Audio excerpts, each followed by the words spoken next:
થરાદમાં એટીએમમાં ઘૂસ્યો સાંઢ. એટીએમમાં આરામ ફરમાવતો નજરે પડ્યો છે સાંઢ. એટીએમની સુરક્ષા સામે સ્વાભાવિક રીતે સવાલો ઉઠ્યા છે. એટીએમમાં સાંઢ ઘૂસી જતા લોકોમાં ડરનો માહોલ જોવા મળ્યો. તો આ દ્રશ્યો તમે જુઓ, થરાદ છે. થરાદમાં એક એટીએમમાં સાંઢ ઘૂસી ગયો અને આરામ ફરમાવી રહ્યો છે. સ્વાભાવિક રીતે લોકોમાં બીક ફેલાઈ ગઈ કે હવે એટીએમમાં જવું તો જવું કેવી રીતે, રૂપિયા ઉપાડવા તો ઉપાડવા કઈ રીતે.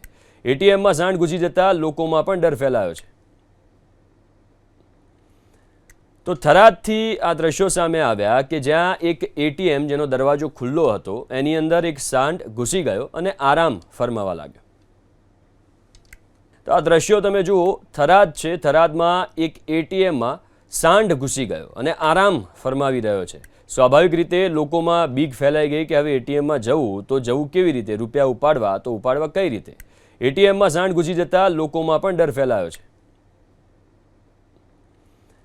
તો થરાદથી આ દ્રશ્યો સામે આવ્યા કે જ્યાં એક એટીએમ જેનો દરવાજો ખુલ્લો હતો એની અંદર એક સાંઢ ઘૂસી ગયો અને આરામ ફરમાવા લાગ્યો.